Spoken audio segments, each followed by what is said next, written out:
Shabbat Shalom, Hebrews and Hebrews. Welcome to the channel. I am Oilfield Disciple. We're going to do a little reading today.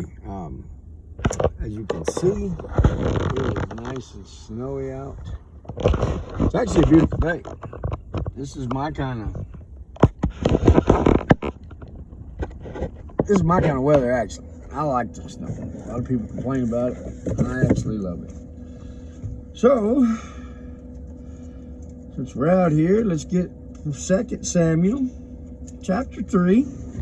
Get your Bibles out, or you can watch the pump jack and the windmills. 2 Samuel chapter 3. And the fighting between the house of Shaul and the house of David was long drawn out. But David was going and was strong, and the house of Shaul was going on and was weak. All right, now, David had to go and retrieve his wives and all his men's wives because while he went to, as he'd headed to war, a band of raiders had come and taken his wives, and then he comes back, and now he's been anointed king of the house of Judah, but not the full king, not the whole house of Israel yet. And so this is where we're at. And sons were born to David in Hebron, and his firstborn was Amnon by Ahinoam the Israelitess, his second Kilib by Abigail, the widow of Nabal the Carmelite, and the third Absalom, son of Maacah, the daughter of Talmai, sovereign of Geshur, and the fourth Adoniah, son of Haggith, and the fifth Shephatiah, son of Abital, and the sixth Yithream by David's wife Eglah, and these were born to David in Hebron. All right, now we read yesterday,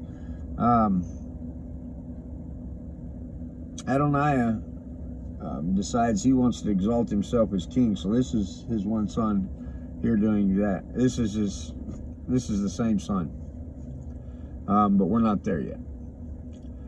And the sixth Yithream by David's wife Eglah, these were born to David in Hebron. And it came to be, while there was fighting between the house of Shaul and the house of David, that Abner was strengthening himself in the house of Shaul. And Shaul had a concubine, whose name was Rizpah, daughter of Aiah. And Ishbosheth said to Abner, "Why have you gone into my father's concubine?" Ruh-roh. Now, concubine is a female servant that performs a lot of the duties of a wife, but does not get any of the inheritances or the what would you call it? The rewards of being a wife.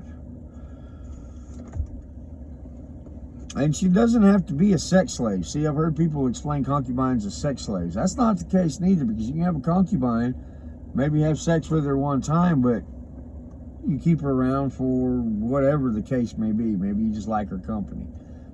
It doesn't have to always be sexual. And we always, here in this Western culture, we always go to blessings being finances and money, and lust being straight up sex.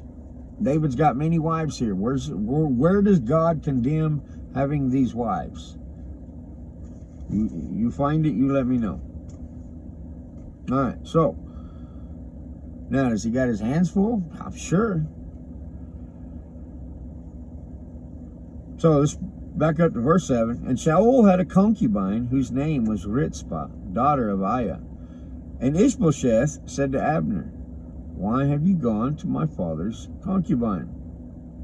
And Abner was very displeased at the words of Ishbosheth, and said, "Am I a dog's head that belongs to Yehudah, that I show loving commitment to the house of Shaul your father, to his brothers and to his friends today, and have not let you fall into the hand of David, that you charge me today with the sin concerning this woman?" Okay, the husband's dead. By all rights, she has right to remarry. Verse 9. Elohim does so to Abner, and more, also, if I do not do for David as Yahweh has sworn to him, to cause the rain to pass over from the house of Shaul, and to raise up the throne of David over Israel, and over Yehudah from Dan to Beersheba. And he was unable to answer Abner another word, because he feared him. And Abner sent messengers on his behalf to David, saying, Whose is this land? Saying also, Make your covenant with me, and see, my hand is with you, to bring all Israel to you. To bring all Israel to you. So he's tempting David with the whole reign of Israel. Well, it's not quite his to give. Not just yet. All these pieces have to fall into play.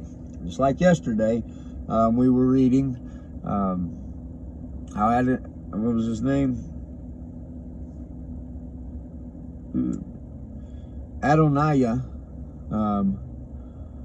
which that name Yah is of the Lord. Adonai, Father. I don't remember what Adonai means. But anyway, there's a process to being the king here. So let's check this out. David then sent messengers to Ishbosheth, son of Shaul, saying, Give me my wife Michal, to whom I become engaged for 100 foreskins of the Philistines. So David bought Michal. Remember back, Shaul, he had to go and get the foreskins. Remember way back then, when Saul first started getting jealous of David? And so he told David, go get 100 foreskins of the Philistines, figuring that would get David killed. David brought him back what he asked for. And what he done with them, yeah, I don't know. Verse 15, And Ishbosheth sent and took her from her husband, from Paltiel, son of Laish. But her husband went with her to Bahurim, going on and weeping behind her. And Abner said to him, Go, turn back. And so he turned back. And Abner had a word with the elders of Israel, saying, In time past you were seeking for David to be king over you. And now do it, for Yahweh has spoken to David, saying, By the hand of my servant David I save my people Israel, from the hand of the Philistines and from the hand of all their enemies. And Abner also spoke in the hearing of Benjamin. And Abner also went to speak in the hearing of David in Hebron, all that seemed good to Israel, and all the house of Benjamin. And Abner and 20 men with him came to David at Hebron, and David made a feast for Abner and the men who were with him.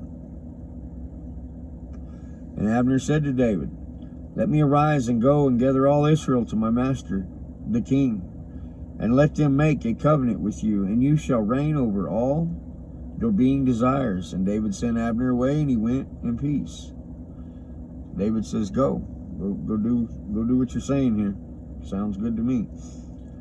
And see, the servants of David and Joab came from a raid and brought much spoil with them, but Abner was not with David in Hebron, for he had sent him away, and he had gone in peace. And Joab and all the army that was with him came, and they reported to Joab,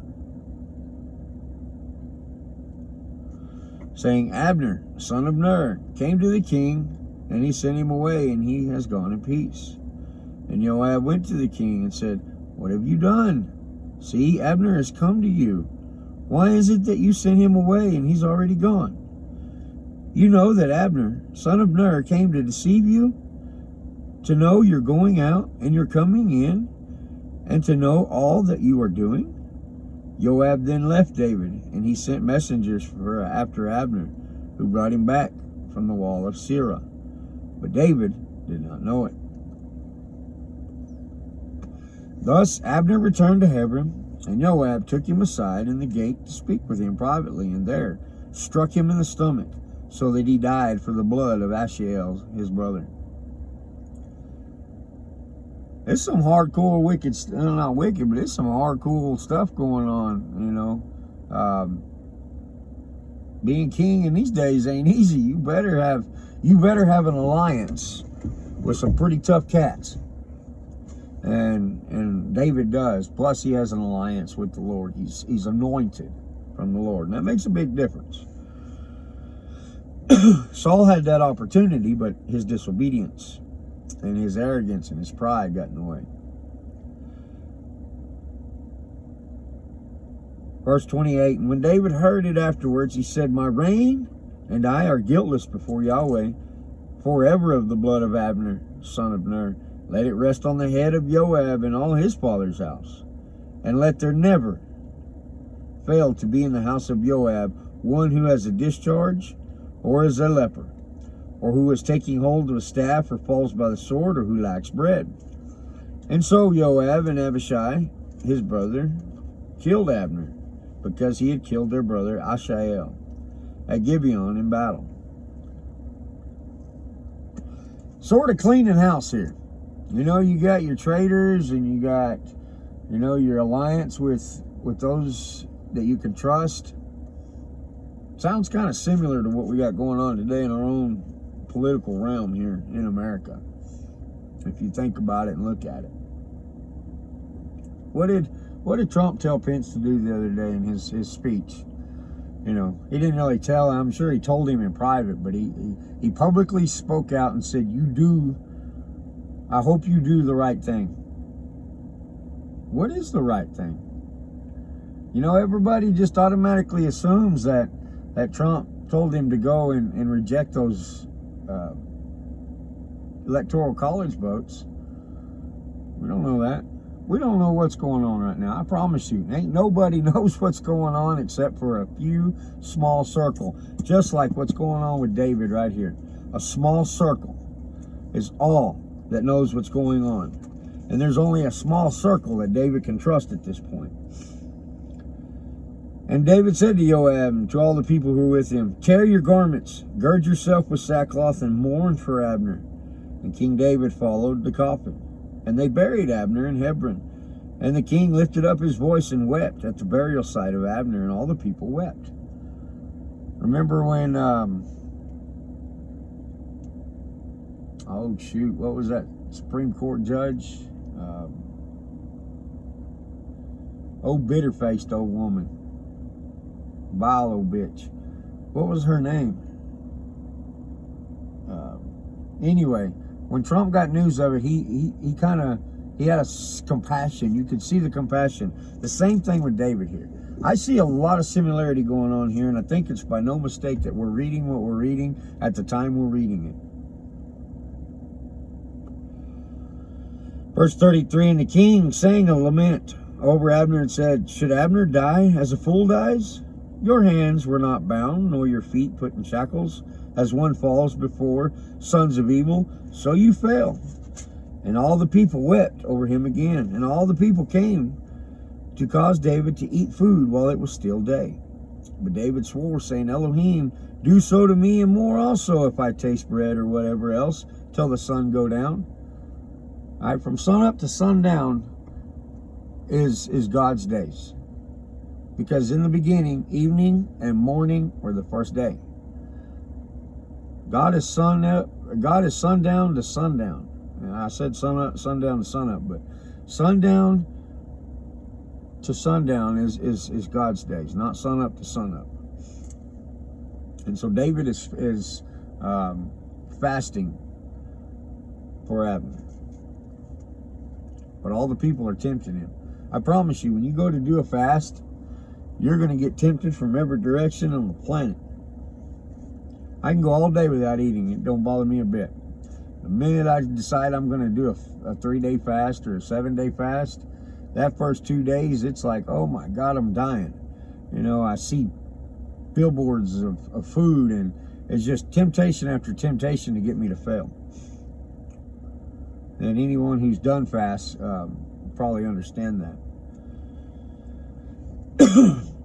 Verse 36, and all the people took note of it, and it was good in their eyes. And since whatever the king did was good in the eyes of all the people. And all the people and all Israel knew that day that it had not been the king's intent to kill Abner, son of Ner. And the king also said to his servants, do you not know that a prince and a great one has fallen in Israel today? And I am weak today, though anointed king, and these men, the sons of Zeruiah, are too harsh for me. Let Yahweh repay the evildoer according to his evil. Do the right thing, Pence. Let God do and repay him evil for evil. For whatever evil he's done, if he's done any at all. See, David's wise in the way he uses his words. Trump, I've noticed, is wise in the way he uses his words. We need to be wise in the way we use our words. Life and death are in the power of the tongue.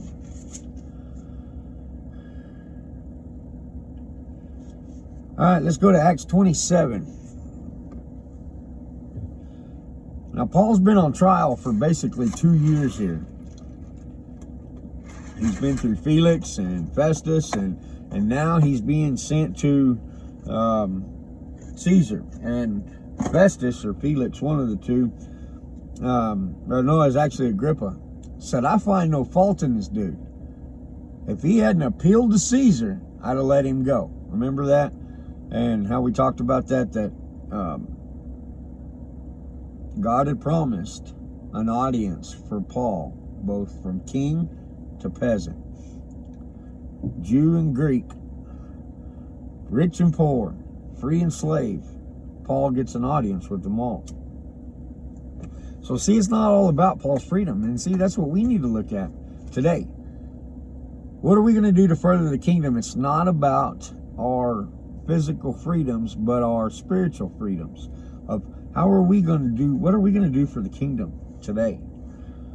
Verse 27, or chapter 27, verse 1 in Acts. We're almost done with Acts. And when it was decided that we should sail to Italy, they delivered Saul and some other prisoners to one named Julius, a captain of the Augustan regiment.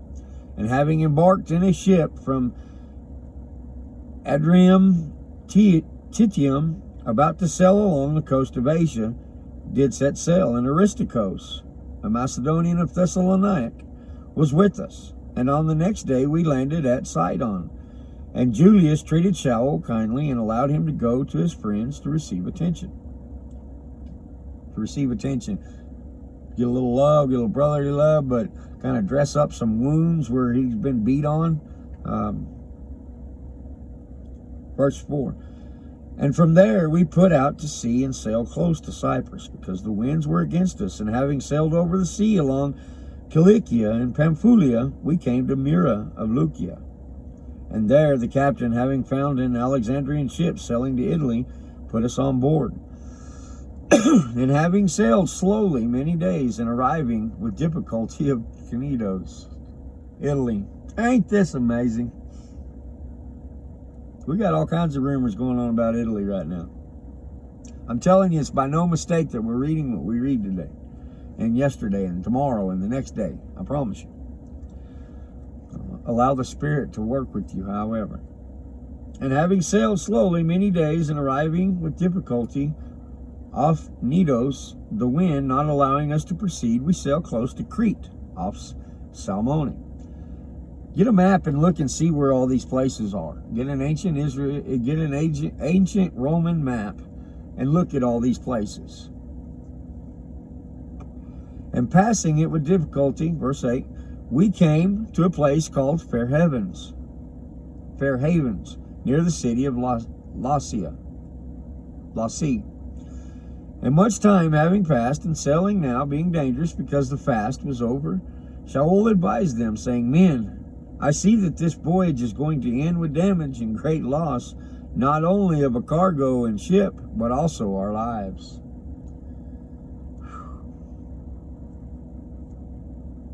I could have read this chapter by itself today.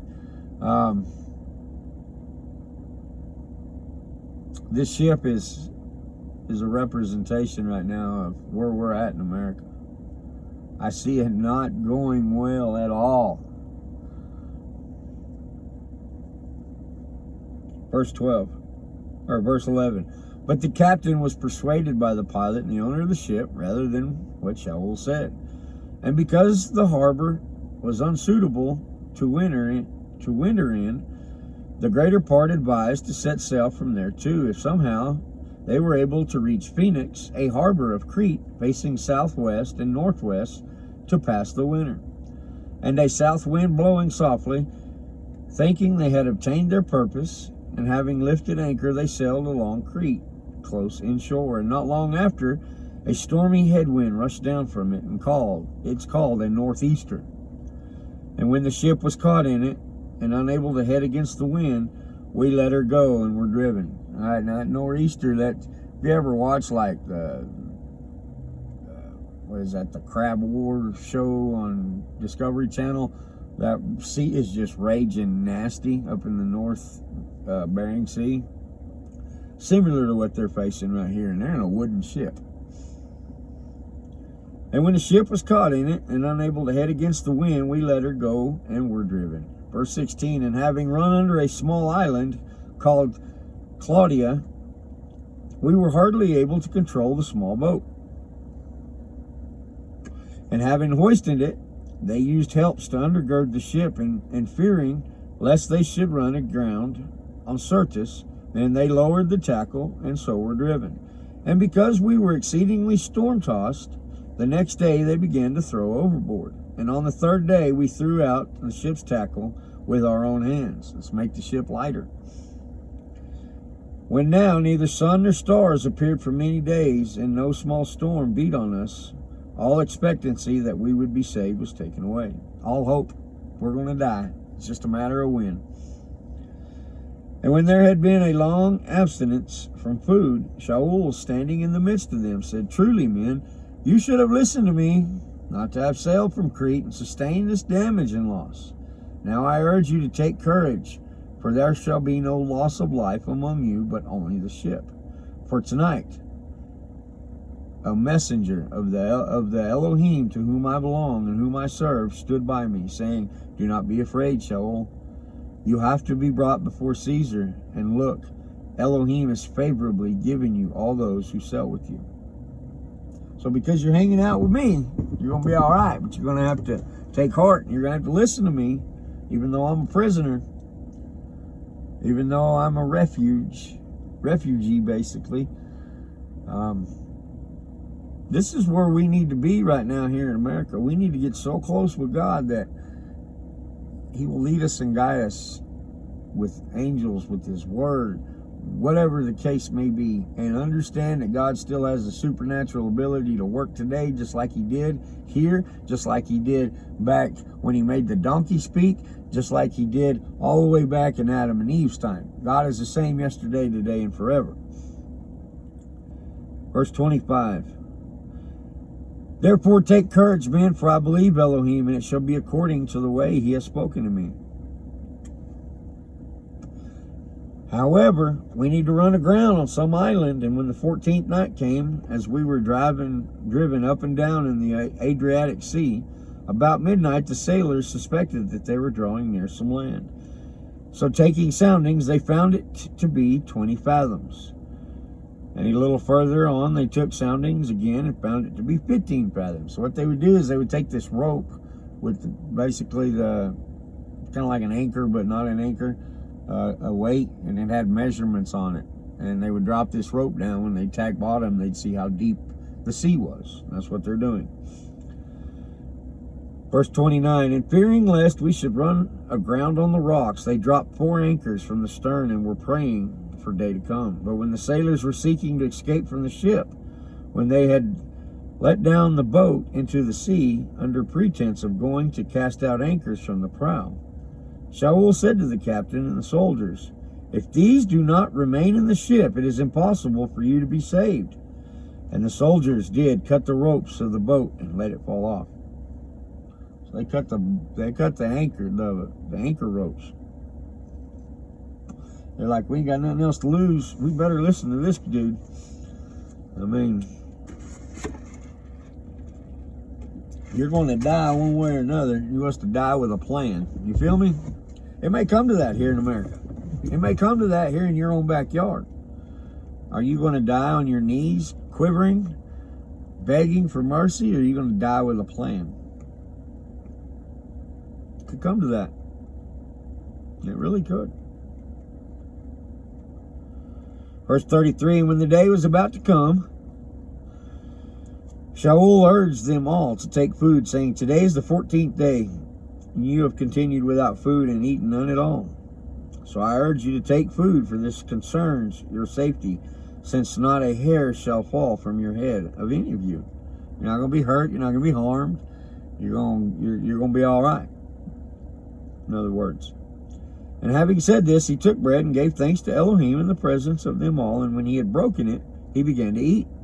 And they were all encouraged and also took food themselves. And all of us were 276 beings in the ship. 276. Stop it. Verse 38, and being satisfied with food, they were lightening the ship, throwing out the wheat into the sea. And when day came, they did not recognize the land, but they noticed a certain bay with a beach, onto which they planned to run the ship, if possible. And having cast off the anchors, they left them in the sea. Meanwhile, untying the rudder ropes, they hoisted the foresail to the wind and made for the beach. But coming up a place where two seas met, they grounded the ship. And the prow stuck fast and remained immovable, but the stern was broken by the pounding of the surf. And the soldiers intended to kill the prisoners, lest any of them should swim away and escape. But the captain, intending to save Shaul, kept them from their intention, and commanded those able to swim to jump and get to land, and the rest, some indeed on boards and some on items of the ship. And so it came to be that they all reached the land safely. Dun dun dun, tune in tomorrow. Now I want y'all to listen to me here. We can allow that to play in a little too much to what's really going on here in America. Or we can completely dismiss it at all that Yahweh's speaking to us. Or we can read into it what it means, what God means it, and let it be what it let it be. Either way, we have to be very discernful and careful what Yahweh's telling us. Hebrews 4:12 says the word is living and active and sharper than any two-edged sword. What does living and active means? Means that at a certain time in someone's life 20 years ago, the same chapter meant something to them. Now, we have no private interpretation, and I mean that. There's no private interpretation of the scriptures that we read.